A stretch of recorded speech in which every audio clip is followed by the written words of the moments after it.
اب صورتحال یہ ہے کہ یہ الیکشن تو ہو گئے ہیں، ان کے نتائج آنے میں بھی خاصا وقت لگے گا، نتائج کا آنا بہت سلو ہے۔ ایک چیز کی طرف اور اشارہ کراؤں پھر مہمانوں کی طرف جاؤں کہ الیکشن کے قواعد کے مطابق میڈیا کیمپین وہ الیکشن سے ایک رات پہلے ختم ہو جاتی ہے، لیکن افسوس کی بات یہ ہے کہ پیپلز پارٹی جس نے کئی الیکشن لڑے ہیں اس کی حکومت نے 5 دنوں پر مبنی ایک کیمپین چلائی، حکومتی خزانے سے چلائی۔ اس کا ٹائٹل بھی وہی تھا جو ان کی الیکشن کیمپین، بلدیاتی الیکشن کیمپین کا ٹائٹل تھا، کراچی سب کے لیے، اور اس پر ہر روز کم از کم 5 کروڑ روپے خرچ کیے گئے ہیں۔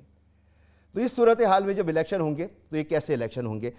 مہمانوں کا تعارف کراؤں آپ سے۔ صداقت علی عباسی صاحب ہیں، بیرسٹر دانیال چودھری صاحب ہیں، عامر ضیاء صاحب میرے ساتھ موجود ہیں۔ لیکن سب سے پہلے ہم کراچی کی صورتحال معلوم کریں گے کہ اب تک کیا ہوا اور آنکھوں دیکھا حال کیا تھا۔ طلحہ ہاشمی بیورو چیف ہمارے دنیا نیوز کے ہمارے ساتھ موجود ہیں۔ طلحہ آپ بتائیے کہ آج جو میں نے گفتگو کی، جو میں نے بتایا کہ ایک جھرلو زدہ الیکشن انہیں تصور کیا جا رہا ہے، ایک ناکام الیکشن تصور کیا جا رہا ہے جس میں ٹرن آؤٹ بہت کم تھا، آپ نے، آپ کے رپورٹرز نے آج کیا دیکھا؟ مسعود، رپورٹر جو ہمارے رپورٹرز سے ہماری ٹیم تھی، ہم بھی آن فیلڈ رہے، رپورٹرز کی ایک ایکسٹینسو کوریج ہم نے پلان کی تھی اور ہم نے کراچی میں دنیا نیوز کے پلیٹ فارم سے اس کو الحمدللہ کیا۔ اب دیکھیں، آج دن کا جب آغاز ہوتا ہے تو آغاز میں ہی جو کورنگی ہے اور ملیر ہے وہاں پر سیاسی جماعتوں کے ساتھ جو کیمپ ہوتے ہیں وہ جلا دیے جاتے ہیں۔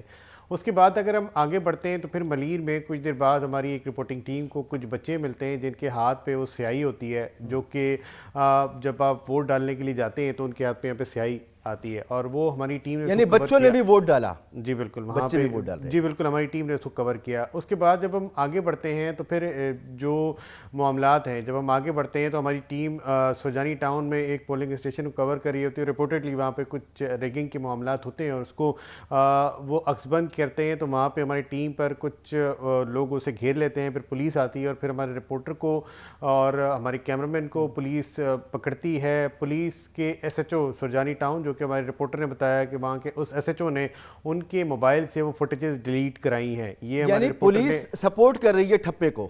دیکھیں، یہ پولیس نے اس کی فوٹیجز جو کہ انہوں نے بنائی تھی، ہمارے رپورٹر، ہماری جو ٹیم تھی، اس کے موبائل سے فوٹیجز ڈیلیٹ کروائیں اور پھر اس کے بعد ان کو تھانے لے کے گئے۔ اب یہ پولیس کا رول ہے، یہ سرجانی پولیس، ویسٹ پولیس کا رول ہے، وہ کسی طرح پھر وہاں سے نکل کے آئے۔ پھر ہم آگے آتے ہیں تو پھر یہاں پہ جو یو سی 2 ہے گلبرگ کی، وہاں پر جو معاملات ہے جو کہ ایک سی سی ٹی وی سے مشابہت رکھنے والی ایک فوٹیج تھی جو کہ منظر عام پہ آتی ہے، تو پھر وہاں پہ دیکھا جاتا ہے کہ اس میں کس طرح جو ٹھپے ہیں وہ لگائے جا سکتے ہیں۔ پھر اس کے بعد شریف آباد میں کچھ نامعلوم افراد گھس جاتے ہیں۔ اسی طرح شہر کے مختلف علاقوں میں یہ جو آج کے دن کی بے ضابطگیاں ہیں یہ رپورٹ ہوتی رہی ہیں اور ہم اس کو رپورٹ کرتے رہے ہیں۔ اور اجتماعی طور پر اگر میں کہوں کہ ٹرن آؤٹ کے حوالے سے بات ہو رہی ہے، ویسے تو ساری جماعتیں کہہ رہی ہیں کہ ان کا معیار آ گیا، جس کا بھی آ جائے، ٹرن آؤٹ آپ کے اندازے کے مطابق؟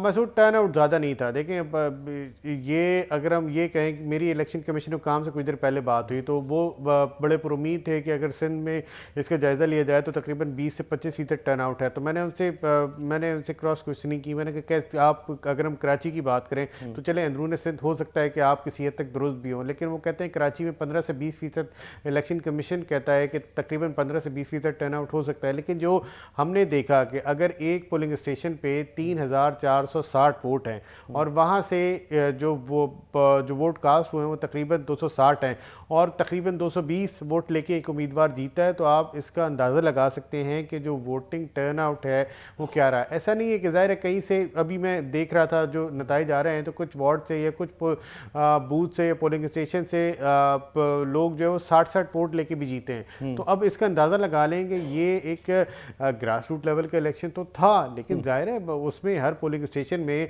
سینکڑوں لوگ تو موجود تھے۔ ہر جو یو سی ہے اس میں تقریباً بہت کم اگر ہم کریں تو کم از کم 3000 روپے ایک یو سی تو ہے جو کہ اس کا ووٹر ٹرن آؤٹ ہے۔ تو اگر یہ ٹرن آؤٹ رہا ہے تو ہم اس سے اندازہ لگا سکتے ہیں کہ کتنے لوگوں نے اس سسٹم پہ اور ان الیکشن سے اپنی۔ طلحہ، مجھے آخر میں یہ بتائیں کہ یہ جو ٹرن آؤٹ کم رہا یہ ایم کیو ایم کا بائیکاٹ کے نتیجے میں ہوا یا کوئی اور وجہ ہے اس کی؟ دیکھیں، اب اس کو فوری طور پہ تو اقرار نہیں دیا جا سکتا کہ اس کی وجہ کیا ہے، لیکن ظاہر ہے اس کی بہت ساری وجوہات ہو سکتی ہیں۔ اس کی بہت ساری وجوہات اس طرح ہو سکتی ہیں کہ کراچی آئٹ جو ہے وہ بہت سے مسائل سے گھرا ہوا ہے اور اس کے مسائل کے حل کے لیے کوئی بھی سیاسی جماعت اس طرح کام نہیں کری. اب مرتضی وہاب آئے, انہوں نے کچھ کام کرنے کی کوشش کی, ظاہر ہے کچھ روڈز بنے, کچھ پارکس بنے. اسی طرح آپ کو جو پولیٹیکل پارٹی ہے, پی ٹی آئی کی میجر پولیٹیکل پارٹی تھی, اس نے یہاں پہ اس طرح توجہ نہیں دی کراچی پہ جس طرح دینی چاہیے تھی. جماعت اسلامی نے کراچی ہائٹس کے مسائل کو اٹھایا اور یہ ٹرینڈ دیکھنے میں آیا ہے کہ جماعت اسلامی کو وہاں سے بھی اس کو ووٹ پڑے ہیں جہاں سے ماضی میں اس کو ووٹ نہیں پڑتے تھے. انکنونشنل ووٹنگ جو ہے جماعت اسلامی کے لیے ہوئی ہے, لیکن آپ جو بائیکاٹ فیکٹر ہے اس کو بھی آپ نظر انداز نہیں کر سکتے. ظاہر ہے اس کا بھی اس پہ اثر ہے اور باقی بھی جو چیزیں ہیں.